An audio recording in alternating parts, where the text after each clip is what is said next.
From your favorite source for Chicago White Sox talk, delivering news, interviews, analysis, and more.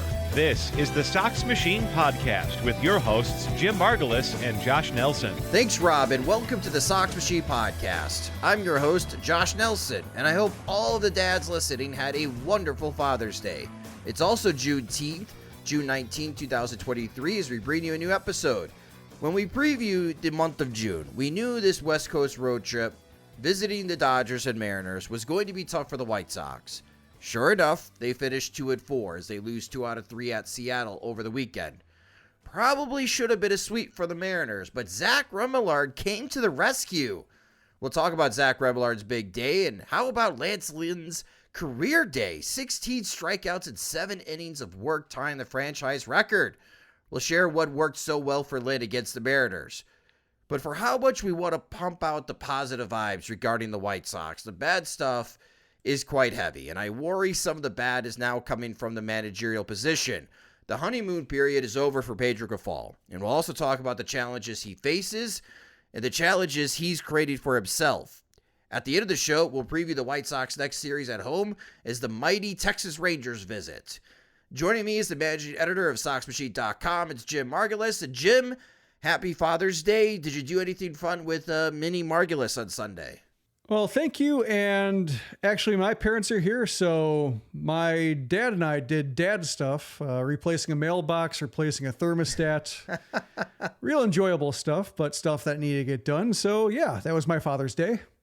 That's awesome. So did you get the fancy thermostat? Because, you know, they have all this high-end technology thermostats that you can, like, control with your smartphone and stuff. Yeah, I went that route just because I have an old-fashioned one that inherited with the house. And during the record cold snap, when the heat was not working, I was looking through the manual, and it was just pages and pages and pages of blank buttons saying, like, if you hold it down for 15 seconds, this will pop up. Then you hold this button down for 5 seconds. And like by the end, like you get to the last page and be like, note, this option may not be available in all models. I'm like, oh, great. So I spent 15 to 20 minutes as the temperatures are plunging, watching, nothing happen. So I want one I can understand and one I can easily troubleshoot myself. It has a, robust, to use a Rick Hahn word, support system and online resources, YouTube videos, etc. So yes, that's the route I went. Nice. We have one of those and it works pretty well, but yeah, sometimes if you forget to set it, when it gets really hot, like unexpectedly in Chicago, when it's like it goes from 65 to 80 degrees and whoops, you got the heat on. It can make things a little toasty in the morning. So I do enjoy the high-tech stuff in the home. But that's the home talk for this episode. Let's talk about baseball. Let's start with Lance Lynn. And a really unexpected outing in a very good way. A career outing for Lynn on Sunday. He struck out 16 batters. That ties the franchise record for a single game most strikeouts. 15 swinging strikeouts, most in Major League Baseball since 2019. Lynn generated 33 whiffs. That's the most in Major League Baseball this season, passing Shane McClanahan, who had 32 whiffs against the White Sox earlier this season. So the Mariners had 61 swings against Lynn, and they whiffed 33 times. That's a 54% whiff rate, which is crazy. On the slider, the Mariners whiffed 6 out of 8 times against Lynn's changeup, which I didn't even know he had. They whiffed 5 out of 7 swings, and the cutter, which proved to be his most dominant pitch of the day, Jim. 10 whiffs on 20 swings. Jim, where has this Lance Lynn been? I don't know is a good way to put it in terms of just like the velocity had jumped up a little bit for him to where he was like routinely 93, 94 versus like 91, 92. He really didn't let up in that regard. As you mentioned, the changeup, strategically deployed. Like I thought early on, like, oh, he's going to be bombarding him Giolito style with changeups. And he only threw 11, but still, more than he usually throws. The cutter was really well located. So like whether or not it still has like the old life that it used to have, like he threw it in good spots. The mistakes for the most part were good, like well off the plates, non-competitive pitches versus missing in the heart of the zone, which has been really hurting him.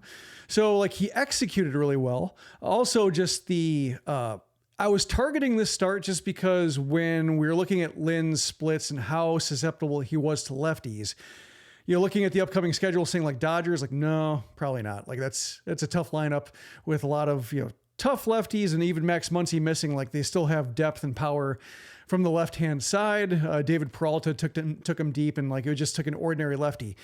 Looking at the Mariners lineup, not as talented on the left-hand side. So like, even if he struggled against the Dodgers and he had one of his normal starts where it's like five innings, looked like he might've gone 2 at the very start, toughs it out to get 5. And then, Grifol asks 6 of them and it doesn't go that well.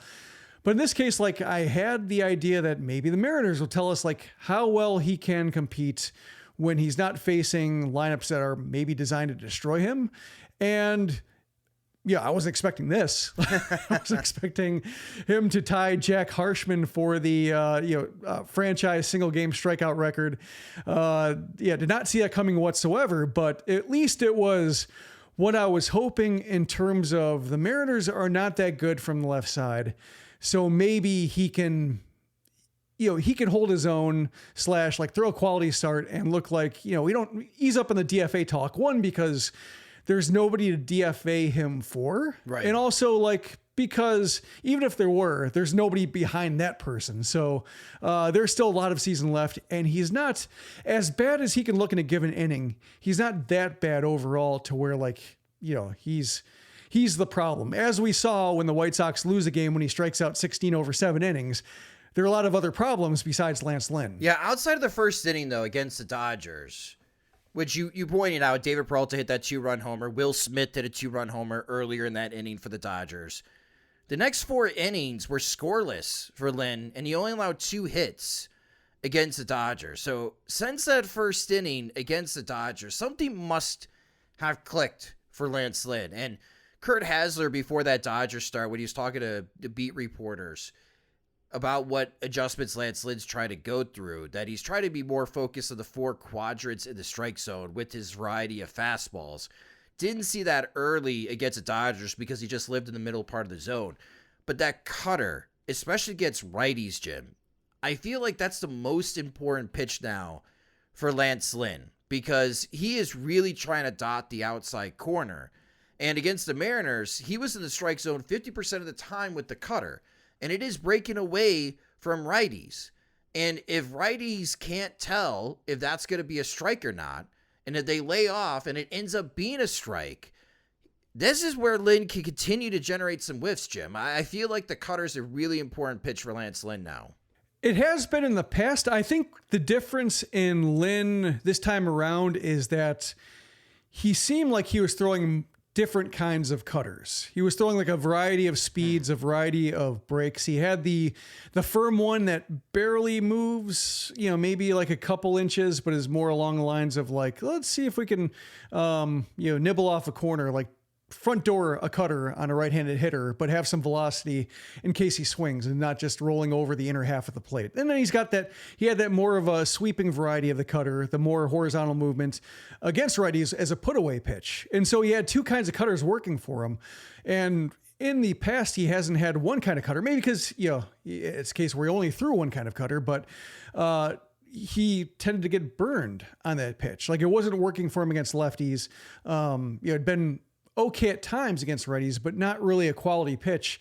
And I think he found, whether it would just have to be like lucky execution in terms of staying away from the heart of the plate. He only threw, looking at his pitch map, like he only threw like a couple that might qualify as heart of the plate. Some had like, inner third, some had like bottom third, but like the middle stayed away from that.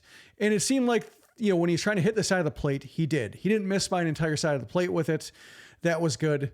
And just the ability to change speeds and have 2 different kinds of cutters, which I think was important as a put-away pitch. Like it seemed like he had a weak contact pitch early on, and then he had a 2-strike, get him to chase pitch, and which I think is important for him, just because we've seen him get burned on 0-2 so many times this season, just getting ahead, 0-1, 0-2, 1-2, and then middle, bam. So it seemed like he did a better job of setting him up and then getting out of the middle of the strike zone, like not worrying about going 2 or 3 extra pitches.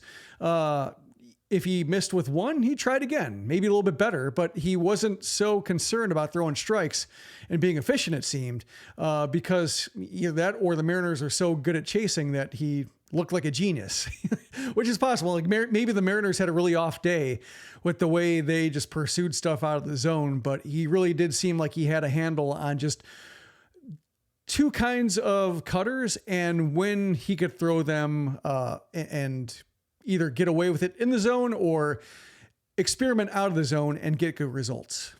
Well, with Mike Clevenger on the injured list, the White Sox are pretty much a four-man rotation at the moment. They really do need this version of Lance Lynn to stick around, so hopefully he does, as the next two probable starts for Lynn are against the Boston Red Sox and Los Angeles Angels, so some pretty tough lineup still for Lance Lynn. We'll see if this continues, but man, what a career day for Lance Lynn. 16 strikeouts in 7 innings. Let's talk about the other unexpected performance over the weekend that pushes out some good vibes for the White Sox. Zach Remillard, your guy, Jim. He comes off the bench to replace Tim Anderson, which we'll get to that in a moment later in the show. Proceeds to go 3 for 3 with a walk, so he reaches on base 4 times coming off the bench. He has the game-tying RBI single in the 9th inning, and then the game-winning RBI in the 11th inning. Jim, you wrote about this on Sunday morning on SoxMachine.com, but this particular performance for Remillard, coming off the bench for his Major League Baseball debut, is a pretty rare occurrence in Major League Baseball history. It is. Unfortunately, it's short-lived because he goes 0 for 4 in his second game, and so baseball humbled him pretty quickly. At least he didn't strike out. But yeah, it was a nice, story, I think, in a few regards. One is that, like, always good for we always like the old rookie stories, like big fan of the 28, 29, 30 to 34-year-old rookie getting his first chance in the majors. Like that is, always good stuff because if you were, I would say like by and large, if you were a jerk or, terrible teammate, had terrible off-field behavior that people know about but didn't necessarily report, and you didn't put up like great numbers, you probably wouldn't last. 28, 29-year-old, to be a 28 or 29-year-old rookie, you'd probably filter out of organizations, play independent ball, and kind of go from there. So usually there's like a typical medal to these guys that allow them to, be solid citizens and good teammates and do anything a manager asks of them. And they hang around. Like even like Remillard was a minor league free agent after last year, and he re-signed with the White Sox, showed up to spring training as a non-roster invitee. So they thought a lot of the person and the player and like what he contributes to minor league teams as an organizational player, even if they maybe didn't see him cracking a major league roster anytime. So there's that. There's also the idea of, given Tim Anderson's strange series in that, he had that really boneheaded error, that throwing error. And then like he has that run and hits where he doesn't locate the ball and just jogs back to first and is doubled off. And then he gets benched an inning later with like sore shoulder, which, I don't know if that's true. Like, I don't know if that's a benching or, or just actual injury. It's hard to tell with the timing and all, but just, he had a strange out of it series. So having like Remillard come in when Grifol is so reluctant to make a change, and like Remillard kind of represents change for the sake of change. Like there's no reason to think like he's going to be a decent major leaguer. Like he looks like a fringe 26 man, might get a few shots here and there, a few cups of coffee, but just based on his track record and the fact that he wasn't doing all that well AAA, like doesn't seem like he's going to make an impact on a bench. But the fact that they took Anderson out, whether it was injury or just like Grifol seeing enough and just wanting to take a break from having to watch him, and bringing Remillard in and getting those fantastic results, like I enjoyed it from that regard, like making a change that needed to be made, even if for only like one day. And, sure enough, you get a walk without swinging, you get a bunt single, which is, a nice piece of vision, I should say, from Remillard, just noticing the left side playing back and just dropping a functional bunt that gets them to first without a throw. And coming up with 2 big hits, a single through the left side, a line drive to right center. And those are all within his skill set. Like he wasn't hitting, it wasn't like a Sebi Zavala 3-homer game out of nowhere. It was just, we've seen Remillard do this in minors before, and he's had decent numbers here and there. So like he has the ability to draw a walk in the minors. And like it all came together for one glorious game after some underperformance and frustrating degrees of underperformance, which had gone unattended for quite a long time, gets removed from the lineup, gets removed from the proceedings, and the White Sox benefit from that. Like I thought that was a nice, I guess the opposite of a cautionary tale. Like it's a nice lesson of just like proactivity and making a change just because the status quo is untenable and seeing what happens. I think, Remillard going 0 for 4 and not a particularly like encouraging 0 for 4, just ordinary, shows the limitations of that. Like you need talent, you need a plan, and Remillard doesn't necessarily represent a plan, but he represented it for that moment, just doing something about a problem and seeing if you get better results. Yeah, we're going to talk about Tim Anderson more in a moment here, but the Remillard kind of reminds me of Danny Mendick in the sense of when you look at Remillard's story, Jim. Upstate New York. And upstate New York, in your backyard. Remillard's done whatever the White Sox have asked him in the minors, much like Danny Mendick. Remember Danny Mendick I would see him one box score, he's with Winston-Salem. A couple days later, he'd be in Charlotte. Mm-hmm. And people are like, wow, what a jump up. He must be really good. No, Charlotte just needed an extra body, and the White Sox don't have enough bodies to go. So they just literally drove Danny Mendick from Winston-Salem to Charlotte, and he didn't complain, even though he's being bounced around the affiliates and eventually gets to the major leagues, and he gets some play time, and he impresses. And you talked about Remillard. Yeah, he's 29 years old, and he's been through the minor league ringer. He gets called up because Yohan Moncada goes to the IL, and another status quo thing. Later. Another status quo thing. And Remillard does that, like in his Major League Baseball debut. And yeah, to your point, he goes 0 for on Sunday.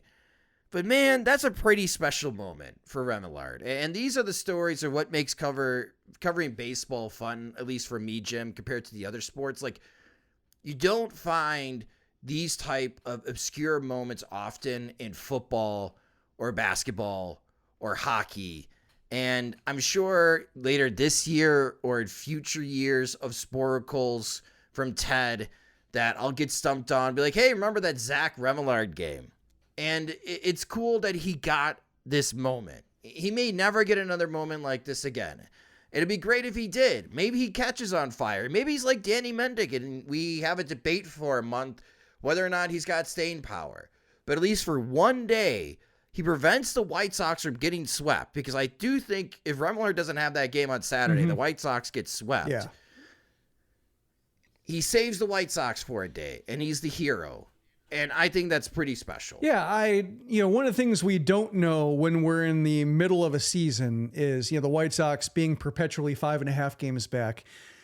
It doesn't look like they have what it takes to close the gap, whether it's, Minnesota finally putting together an offense or Cleveland getting everybody back, although Tristan McKenzie injured again. Is hurt. So yeah, I thought Cleveland was just about to start catching fire, and nope, I think that's going to set them back some. To have like that moment, that game at that time, like it could mean something. Probably won't, but you don't want to be so jaded that like if the White Sox do close the gap, like that game counted. That game, yes, helped them save a game in the standings. So yeah, I mean, you can't get so jaded to say like, oh, I wish it mattered. Like it does matter just because it might. If it doesn't, then you can kind of shrug it away and say like, neat story. And I think you can just transfer it forward to the next such minor leaguer that has that kind of call up. Like maybe he'll have another Zach Remillard game. He at least provides a template for something that everybody likes seeing. Yes. And again, this is what makes baseball fun. In the 162-game marathon, we're going to see random things like this. Hanser Alberto winning the game for the White Sox against the Minnesota Twins. Seby Zavala winning a game for the White Sox against the Yankees. Zach Remillard winning a game for the White Sox against the Mariners. We've seen some random outcomes so far for the Chicago White Sox in 2023. They could use more of these. They could use more of these types of performances from their impact players. But those are the two cool things that happened over the weekend. Lance Lynn's big day, Zach Remillard's day. But now it's time to talk about some bad things. And so we'll talk about Tim Anderson and Pedro Grifol as these issues are related after a quick word from our sponsors. I'm sure many of you had this debate with significant others and friends about how fashionable cargo shorts are. As someone who has fought these battles and has been willing to die on the hill about the benefits of cargo shorts, I found a new light. In my attempts to get into more shape, I've lost a couple of pants short sizes, so it was time for a new wardrobe fix, and I discovered an apparel company called Birddogs. They make a wide range of gear, but they get high marks for their shorts. After receiving a pair, I understand the hype. Birddogs stretch khaki shorts have a slimmer fit, so it's more in line with today's fashion trends. It gives legs a sculpted look, but it's still a great fit around the waist, so I don't feel constricted. That's because Birddog shorts are not made with stiff, restricted cotton. Birddogs invented a cloud knit fabric that looks just like khaki, but it stretches to get you a way slimmer fit without having to sacrifice movement, which is key for me. I want to look fashionable, but in a practical way. It's going to get hot in Chicago, I promise you. And if you are like me, wanting to up your shorts game, check out Birddogs. Right now, they're running a special. When you make your order at birddogs.com, use promo code POOL at checkout to receive a free Yeti-style tumbler. Again, the URL is birddogs.com/pool. Use promo code POOL at checkout for that gift. Welcome back to the Sox Machine podcast. So the White Sox are 31-42. And because the Detroit Tigers won 3 out of 4 this weekend against the Minnesota Twins, the White Sox are back in 4th place in the American League Central, as things are a little compact right now between Cleveland, Detroit, and the White Sox. In the month of June, the White Sox are 8-7, which, with how difficult the schedule is for this month to be halfway through the month, that's pretty good. But unfortunately, pretty good is not good enough when you are still 11 games below 500. And the White Sox have a Tim Anderson problem. Out of 22 shortstops with 200 plate appearances in 2023, Anderson now ranks last in weighted runs created plus at 63. So he's the worst offensive shortstop in Major League Baseball right now. His WAR, according to Fangraphs, is still negative 0.2. When you add in the second base production for the White Sox, which is not very good, the White Sox have the worst middle infield production-wise in Major League Baseball. That's a problem. Now, when it comes to the Tim Anderson problem, this brings in Pedro Grifol because he's been asked about Tim Anderson in recent days. And it starts with Anderson's placement in the lineup. And we talked about this on Friday's Sox Machine Live episode, that you cannot continue to have Tim Anderson hitting leadoff when he's hitting this poorly. Grifol started to say, I haven't even thought about moving Anderson down the order. The following day, after Anderson has another clunker offensively, Grifol moves Anderson down the order. Bats him second because it plays into a strategy that Grifol talked out, that he wanted to have Benintendi get on base and then Anderson to use his skill set to hit the ball to right field and try to create more first and third situations for Luis Robert, Andrew Vaughn, Jake Berger. All right, you can kind of follow that line of logic. In that game, Benintendi reaches on an error. Here comes Anderson, grounds right into a double play with a grounder to shortstop. His next plate appearance, Anderson reaches on a walk, so you do have runners on first and third. And then, as Jim mentioned before, Anderson gets doubled off at first base because he's stealing. He doesn't even bother looking back to home plate, doesn't realize that Luis Robert fouled out, and that is an easy double play. So 2 plate appearances on Saturday, both resulting in double plays, a ground into a double play, and a 2-plan. When asked after Saturday's win, thanks to Zach Remillard, Grifol being asked about if Anderson would play on Sunday, Grifol said, I have to ask Timmy. Well, Sunday comes, there's no Anderson, but Grifol bats Remillard second, and Jake Berger bats 8th in the lineup, which has beat reporters asking Grifol about the lineup again, because why are you batting one of your best home run hitters 8th? And this comes from Daryl Van Schouwen on Twitter, and he tweeted out Grifol's quote, I'm going to put the lineup out there I think is going to help us win. I don't have to answer those people who don't like the lineup. He's in the lineup. He's going to get 4 at-bats, help us win. Other than that, they could talk to Jerry. End quote.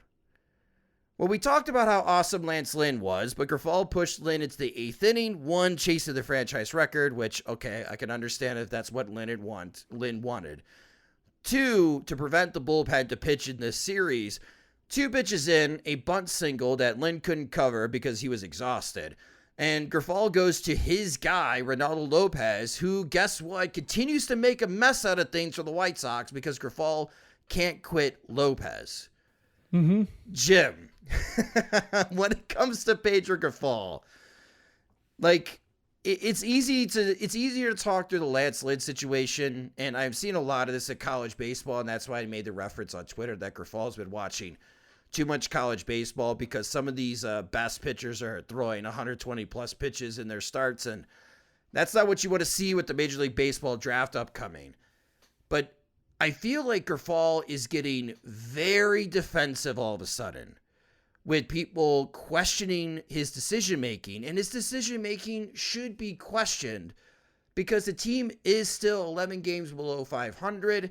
They're still like 8-7 in June. They're playing better baseball, but better than whatever it was in April is not a very high bar to clear. What do you make of Grifol's latest comments, especially when it comes to the lineup? Who can talk to Jerry? I can't believe he mentioned Jerry Reinsdorf. I thought Rick Hahn was your boss. Is Rick Hahn not your boss? That would be my follow-up question. Why shouldn't we talk to Rick? Why do we got to talk to Jerry? Maybe Rick's not in charge anymore. That would be enlightening. Yeah. It's just like, well, first, nobody can talk to Jerry. So, like, there's that. But also just, it's... there are a lot of things, a lot of ways you can go with this. I'll start by saying, like, Lance Lynn, I was happy he started the 8th because, like, that's an old record.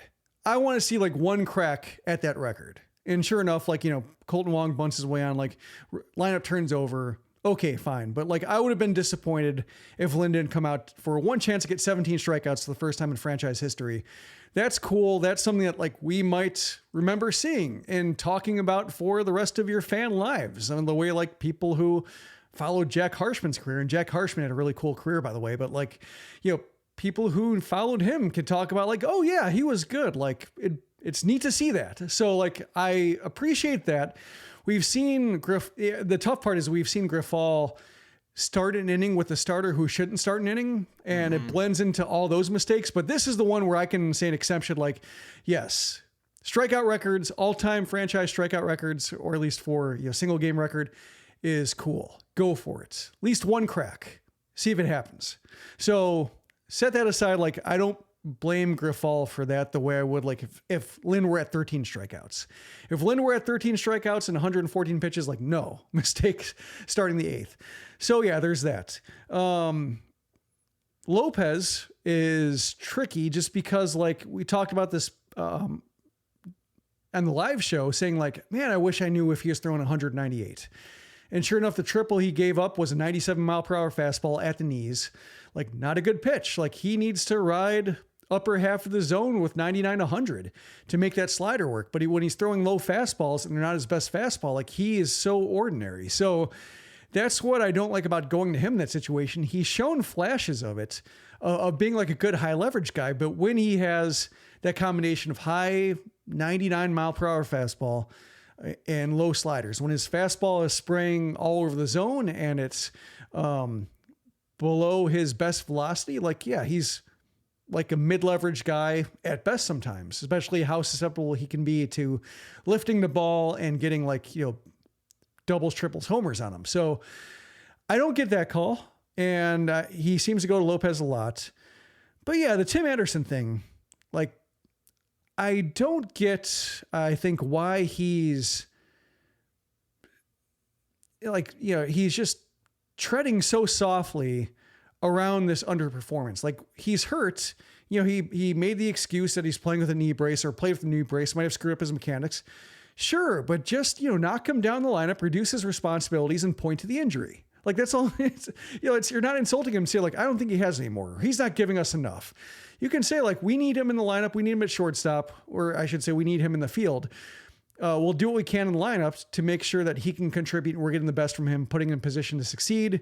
Other guys can step up and help out. Like, that's all that seems to need to be said without saying, oh, there's a crisis. The White Sox are undermining their leader, or they don't think they have a crisis of faith with what he can do to drive the offense. Like, no, he's not the same player right now. And just when you're talking about, and the thing that bothered me about that quote is like, he said like 92 games left in the season, and like 92 games is not that many games.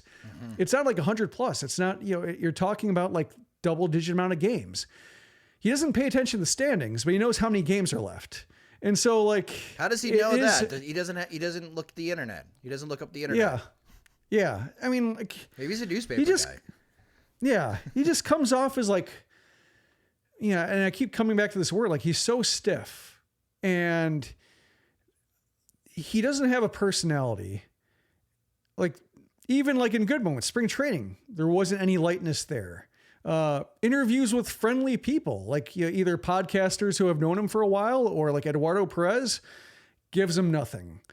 And now that, there are 92 games left or, 90 games left. And they just can't string together like, now they've given up the ground. They're basically back to 500. They've lost 3 series in a row in terms of this last hot stretch they were on.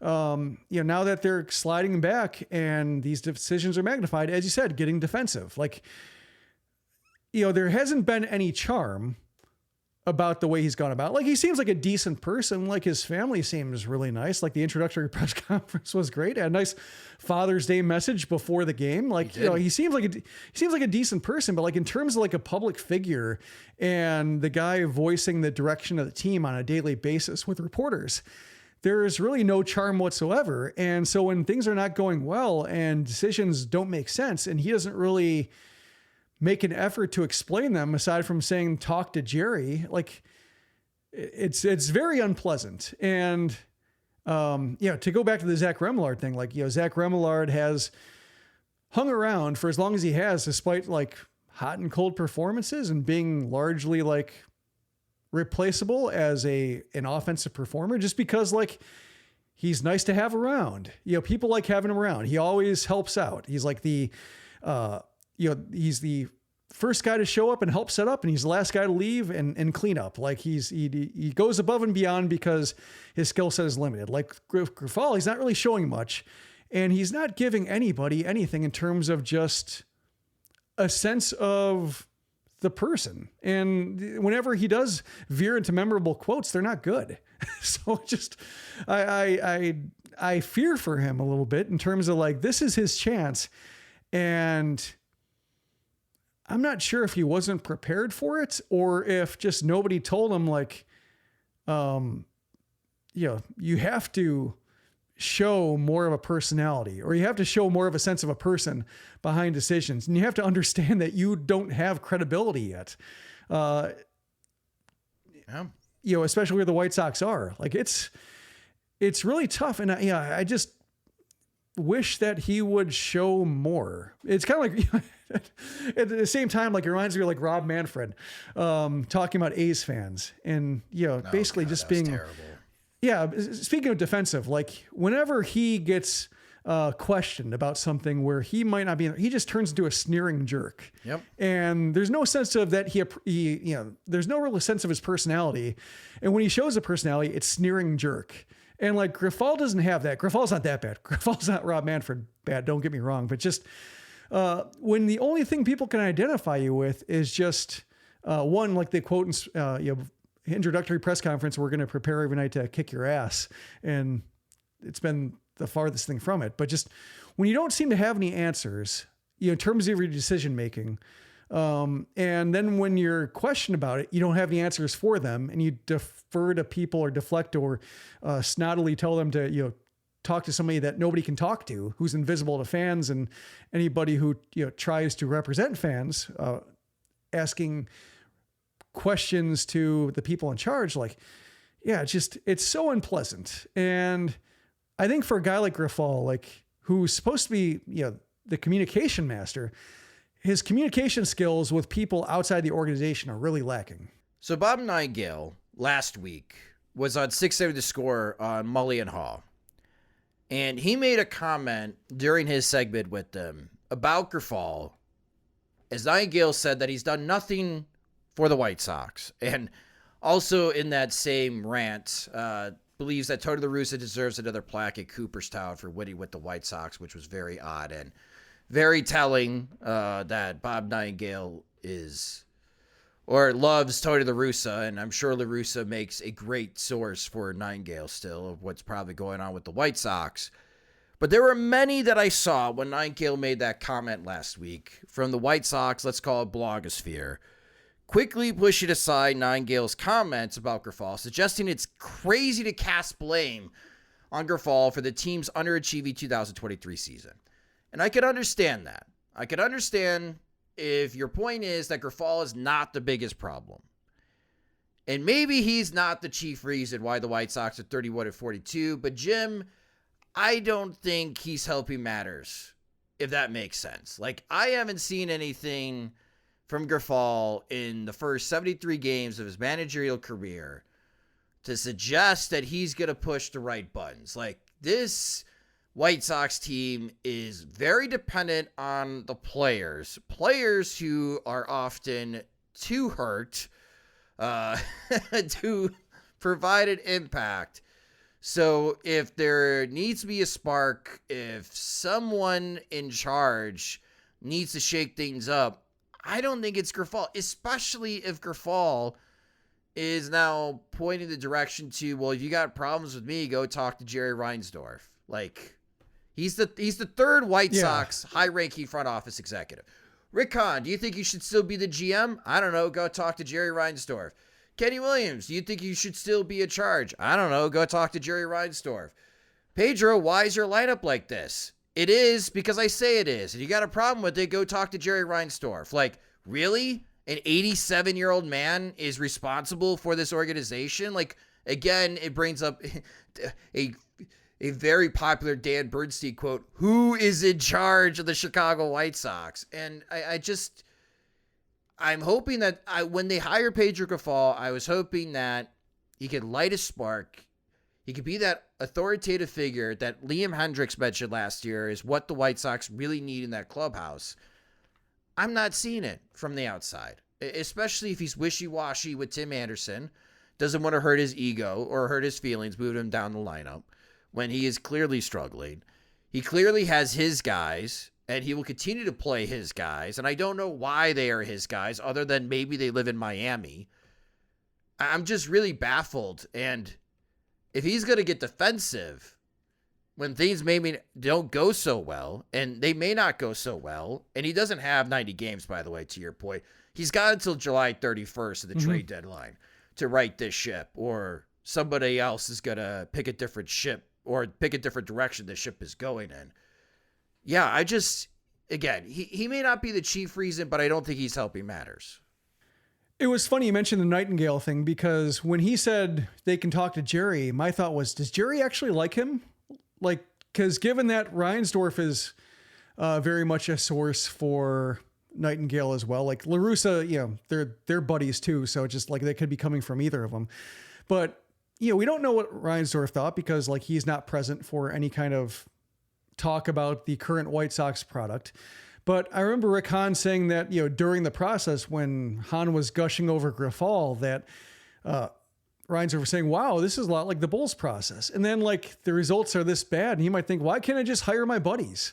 Why did I bother going through this? So to me, it struck me as like, oh, that's kind of bold, it's the lawyer thing. Like, don't ask any questions you don't know the answer to. Like, you don't want to bring a witness on the stand if you don't know what that witness is going to say. So yeah, that's I thought that was bold, but yeah, it's just, it seems like when reading his quotes, like the common thread of his quotes is like, he tries to spin everything with, I'm really proud of this person. Like Yoan Moncada, not giving the White Sox anything. He's playing with the back, really proud of what he's playing through. Tim Anderson, given what the problems he's had as a catalyst in the order, and now the mental mistakes are piling up as well. Well, he's playing through a knee problem, really proud of what he's playing through. Lance Lynn gives us 4 runs in the first inning, like really proud of how he recovered. Like he always tries to spin things positively, that, there's always a reason why they're compromised and they're doing the best they can, which is maybe true. But when you keep saying that over and over again, and as I mentioned, like you don't have anything else about your personality or the way you interact with people that takes any emphasis off the quotes or, do anything to give reporters or fans a sense of you as a person and think how you're thinking. Like, it just looks like, man, are you just trying not to upset the room? And if the room changes and at July 31st and all of a sudden they're rebuilding, retooling again, and who knows what happens with Rick Hahn, like, are you even going to be there? So yeah, it's weird. Like, I imagine like if the White Sox got off to a decent start this year and Grifol had like, maybe a month and a half of 500 baseball and they're only 2 games out or something like that, or maybe like, contending with the lead and all it takes is one good series to jump ahead of Minnesota or Cleveland or what have you. Like, I imagine it's a lot different a conversation, but just given how bad of a start they got off to, and given Grifol's real lack of a resume when it comes to like, he's hired from a losing team. He's has no major league experience as a player. Like, the 2 things that give you credibility in the eyes of fans who don't know what you're about are not there. There's not a whole lot to work with here from the outside. And when the same mistakes keep being made over and over again, I mean, some of it's the players. You don't want to take the stress out the players because this roster just doesn't work. I think it's fair to say, like, the offense doesn't function. Too many of the same people. They still don't have an idea of how to handle injuries. And they still seem to have poor communication over how hurt somebody is, which I thought was like the simplest thing to solve about the La Russa era. And evidently not. Yeah. Yes. So that's mainly the big way I'm revising my assessment of the Tony La Russa era is like, why are they still playing guys who are hurt or not admitting how hurt guys are? I thought that was just La Russa not wanting to give up on Larry Garcia. And it turns out like I was wrong about that. So yeah, that's what I don't get about this whole roster and the organization. But Grifol, like, he just doesn't have any of the normal benchmarks of like, here's why this guy's the manager right now to fall back on. And, perhaps the pressure is getting to him because like, yeah, if this opportunity doesn't work, there's not going to be another opportunity. And not in the majors. I could see him landing at college baseball before. I think a couple of years ago, Florida State pursued Pedro Grifol for their head coaching job. But with the way that college baseball programs are paid head coaches now, it would be that much of a pay decrease for Grifol if he went for the majors of college. But I do agree with you. If this doesn't work with the White Sox, he's not getting a second chance. Yeah. And, maybe he'd be a great recruiter, if his interpersonal skills are so good. And like, if he can, if people love the way that, if players love the way he talks to them one-on-one, like, maybe he'll be somebody who can recruit. But it feels, he feels like he's not big enough for the task. Like, that's kind of how it feels. He just feels like like I mentioned the word relevant. Like, it feels like he has no relevance to the proceedings. He's just kind of going along for the ride. I wish that weren't the case, and I don't like saying it because it feels uninformed to say so, but I just don't, I don't have a feel for the guy. And, perhaps like if Rick Renteria were thrown into the same situation and he, a roster that malfunctioned for years, basically, or at least a year and a half before he was hired, fell apart on him, like maybe we'd have no impression of him as well. Mm-hmm. But just given that he's kind of holding a wet paper bag until it gave way. And now he just, he's staring at the ground saying like, I don't know what to do with this. That's kind of how it feels to me. It doesn't help matters that Bruce Bochy and the Texas Rangers, which we'll talk about that team in a moment here. Fantastic start. The Marlins have a first-time manager, and they're in second place in the National League East. And one of the big surprises in the National League. The Marlins have won 12 of their last 3 games. And the Cincinnati Reds, that Reds team that we had the meetup for, is now in second place, catching Milwaukee and Pittsburgh. They've been red hot as of late. The San Francisco Giants have won 7 straight games. They have won 21 of their last 30 games, and now they are in second place in the National League West. Arizona and San Francisco are in first and second in the National League West. The Dodgers and Padres are third and fourth. That is big surprises, and that's what we're seeing in the National League and with the Texas Rangers in the American League. So first-time managers, we're seeing like instant impact, especially at Texas and Miami. And yeah, they went to 2 different directions, and Bruce Bochy would be kind of a similar hire as Tony La Russa, and the Marlins went with the first-time manager as well, Skip Schumacher. Schumacher, being their manager. That's the type of run the White Sox need to go on. If they're going to get back into this thing, they need one of these runs that we're seeing right now in Cincinnati and Miami and San Francisco. Teams that have similar talent as the Chicago White Sox. They're doing that. Why are the White Sox not doing that? On the other hand, there's Matt Quatraro, who... that roster stinks. I know. I'm sorry for Matt. That roster stinks. Yeah, but that's a case where I don't think he would have been the guy for this case either, because that's another one where the fans just don't have a sense of the guy, given how bad everything's gone, and he's just not really showing a lot. To me, even if it wasn't Bruce Bochy, Ron Washington was another guy who I think about in terms of just, even if the White Sox roster didn't work, he's somebody who's comfortable talking to the media, comfortable talking to fans, radio stations. Fun guy, charismatic. Mm-hmm. You feel like you have a sense of the person, even when things aren't going well. He seems like he could do more to just either inspire confidence or, he's seen a lot. He's been through everything, as a player, as a manager, as a coach. He managed his team to the World Series back-to-back years. Yes, they didn't win, but he's been there. He just got a World Series ring with the Atlanta Braves. He helped fix Marcus Semien. I'm with you. And he's battled, he's overcome personal, addiction issues in his life. Yes. So he's lived a life. He's, inside and outside of baseball to where he has perspective that I think somebody like Grifol doesn't have.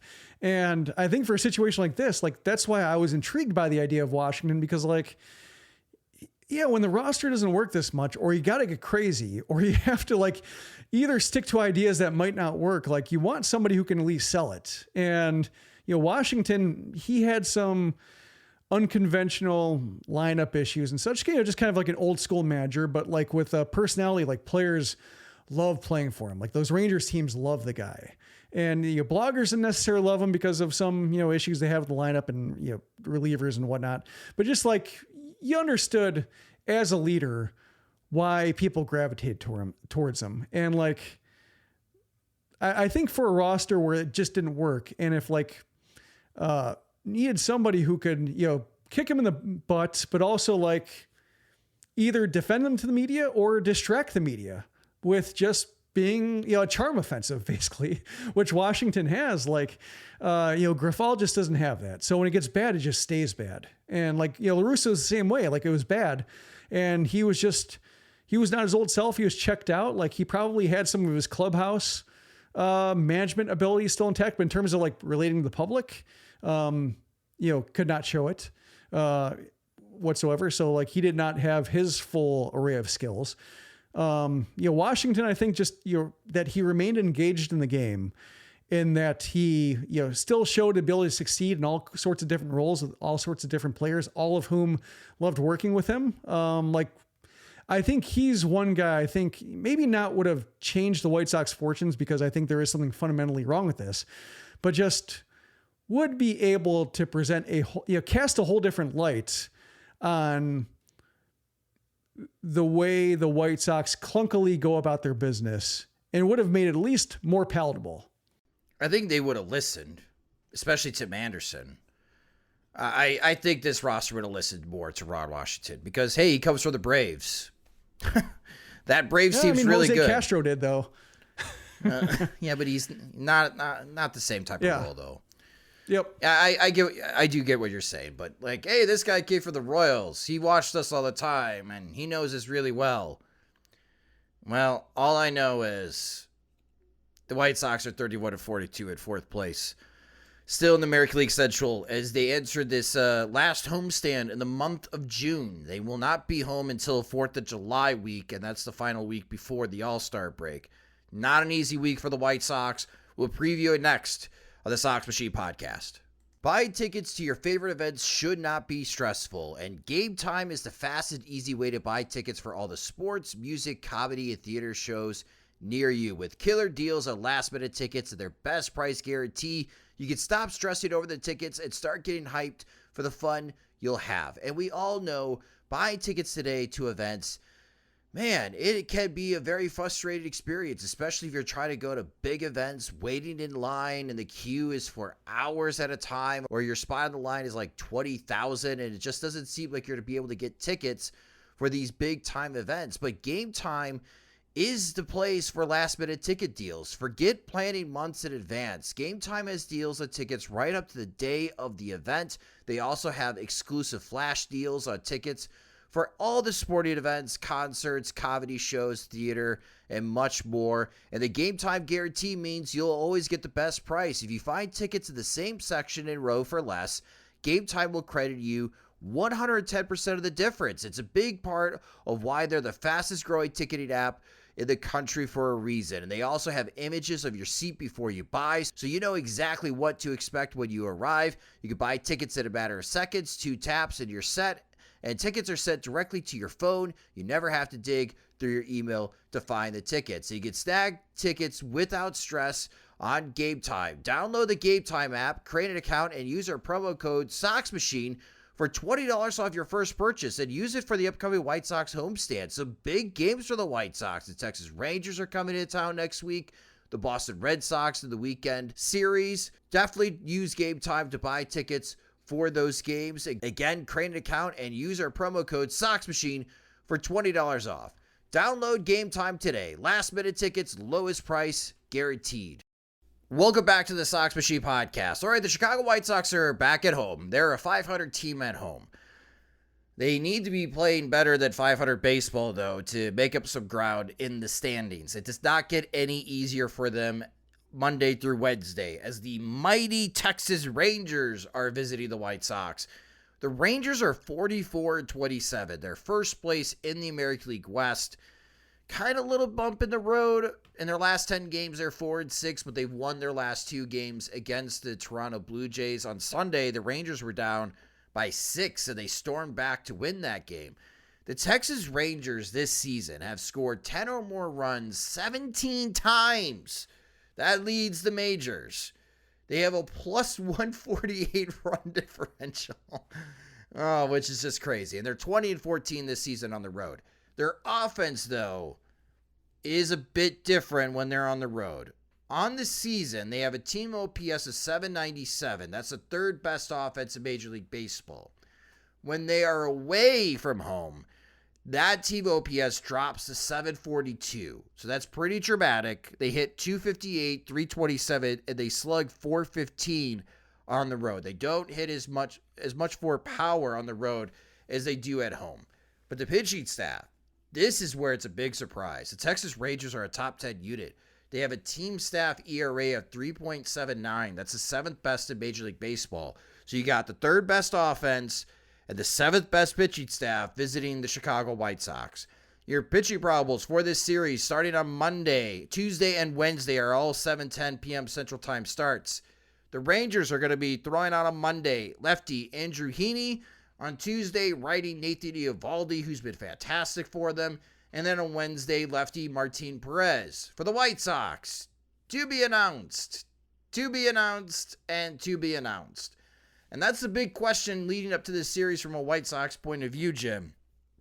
How do you think this pitching probables, as far as the pitching staff, how do you think Grifol and Ethan Katz is going to lay this out against the Rangers? Well, at first I thought, when Jesse Schultens was called up to replace Mike Clevenger on the roster, I thought, well, there's your starter. And then, when Schultens pitched one relief appearance, I thought, well, maybe it counts as a side day and he'll still make a start. And then he pitched 2 games in a row and he actually recorded his first major league save, and thought, well, okay, that's either different. They're going to skip that spot in the rotation, or they're going to just maybe make a tandem piggyback thing of it with, Tanner Banks, who's throwing the ball okay. Maybe you can do an opener bulk boy situation, or just do see how long this guy carries us. And then if he only gets to 3, see how long the next guy can carry us, and then go from there. That's how I think it might unfold. So that's kind of my thought now, but just, I'm curious, whether they feel comfortable starting guys on short rest or not, which really seems like that's where they have left themselves. But My guess would be like some kind of bullpen game first, just because like it seems like there's still a lot of season left to go. Short rest, unless they feel like, whether it's Cease, they can go to him on short rest and then buy a game with somebody else. Like, don't have a feel for it, but I guess this would be one good test for Grifol. To go back to Rick Renteria, like the thing that Renteria maybe didn't spell his doom, but just one reason I understood why the White Sox might let him go is like he never explored the opener, never explored alternate ways of starting until it was too late. Game 3 of the wild card series, or the first round of the 2020 playoffs, and like he needed it and didn't know how to do it, and there's no reason to think he could. So like here's a case where like maybe we'll see Grifol get creative and understand like here's something he brings to the table. So I'm kind of looking forward to that. But really, when you look at like just having the TBD, it sounds like if it's TBD for the first game, my thought is that they're going to try to make some kind of, just potluck arrangement out of their relievers. And maybe that's why they went to Lopez, or that's why Grifol went to Lopez and only Lopez, just to preserve all hands on deck for an all hands on deck game. I think a bullpen game against this Texas Rangers lineup could be disastrous. And it could really wreck the rest of this series. Like, it's a tricky situation because let's say you go bullpen day and you throw out Tanner Banks and he goes 4 innings and gives up 6 runs, but you have to go 4 innings with Tanner Banks, right? To eat up as much time as possible.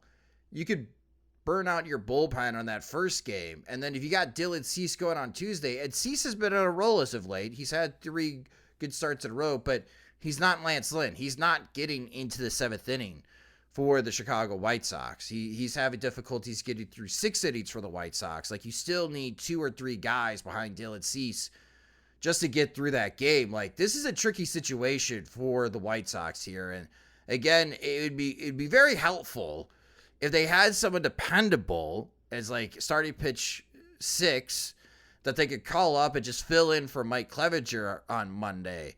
But they don't got that guy unless they surprise us, like sending down Schultens for Nate Fisher. I don't think Fisher's even on the 40-man roster recently. Well, he's not on the 40-man, but I thought he just like pitched recently enough too where he wouldn't be on full rest. Do you go crazy like Sean Burke?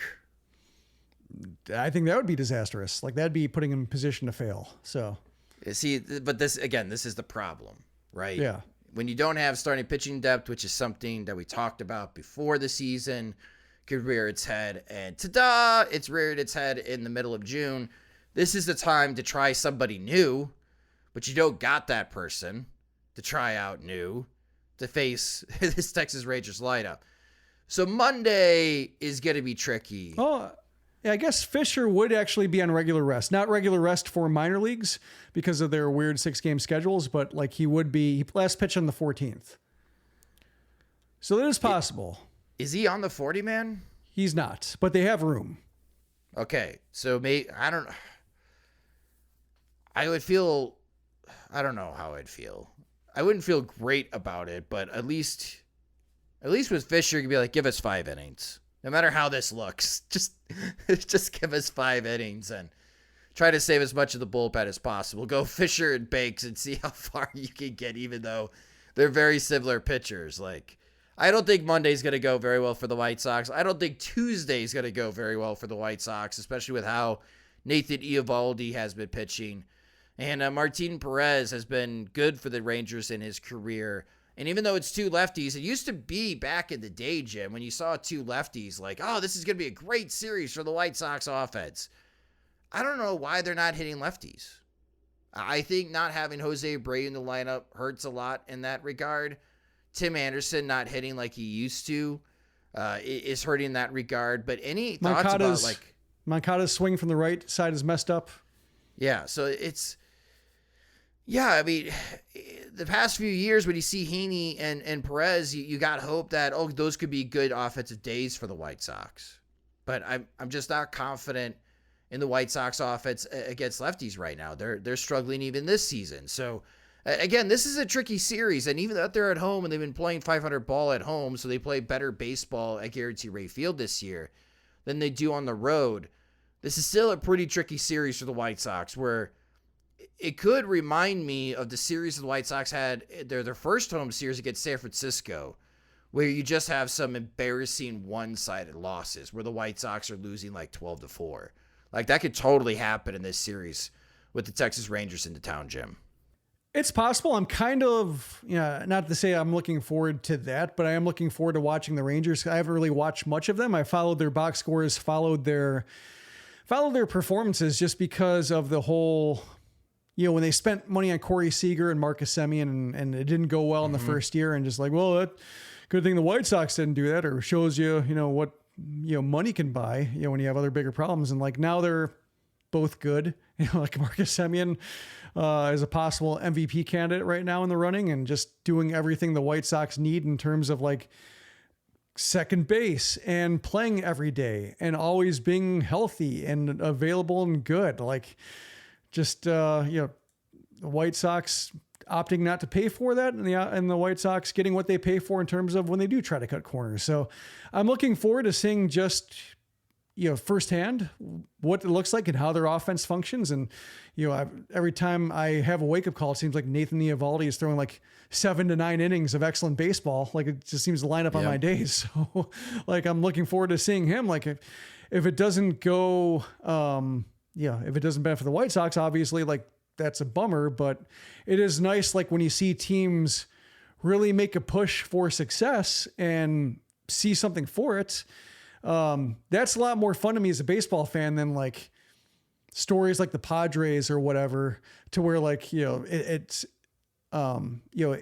something fans point to in terms of like why you shouldn't spend or why you shouldn't have an active off season, and why the Mets. Or why you shouldn't try to make your team exciting. Like, that's just,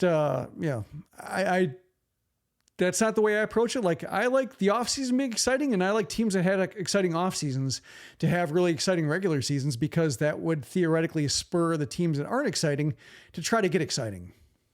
Yeah, the Texas Rangers, especially if Corey Seager can go this series, are going to have 8 guys in their lineup with an OPS of 785 or better.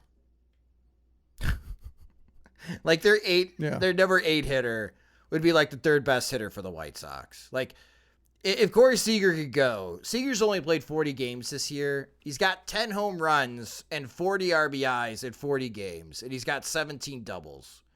He's hitting .363 with a .420 on base percentage and slugging .656. That's an OPS over 1,000. Yeah. And Marcus Semien's got 10 homers, 54 RBIs. He's got 22 doubles. Odalis Garcia, 15 homers, 56 RBIs. Josh Young, their 3rd baseman, he's been having a very good year. He's got 14 homers and 14 doubles.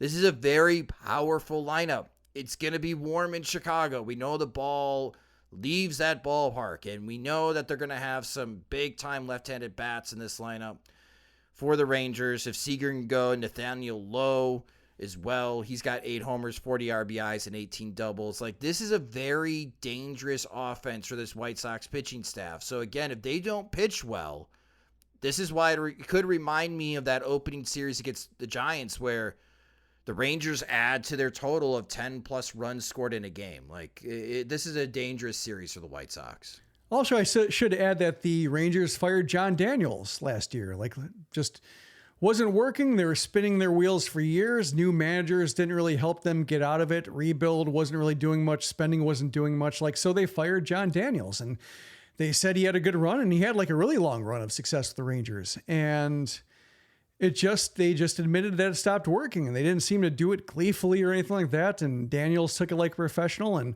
they moved on. And just another thing that you wish the White Sox would pay attention to. Like, when your longtime head of baseball decisions just can't quite get it going again, it's okay to look for somebody else, and okay to turn decisions over to somebody who hasn't been in that place before to see if you get better results. And with, Chris Young being there, like, so far, so good. Maybe he's benefiting a little bit from what Daniels did, but still somebody different,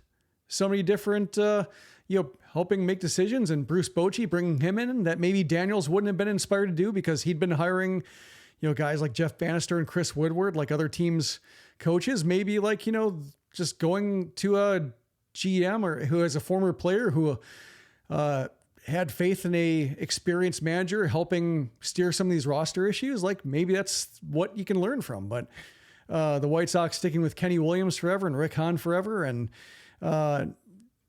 through poor managerial hirings forever and just a tangled chain of command and not knowing who's ever in charge, like just seeing everything stagnate. Like you wish they would, look at other teams who are successful and say like, they fired the guy and they changed their leadership and that's why. And they won't do it, but still, like, that's why I kind of pull for the Rangers, just because they made moves I wish the White Sox would make, both at a roster level and then in a leadership level when roster level moves weren't enough.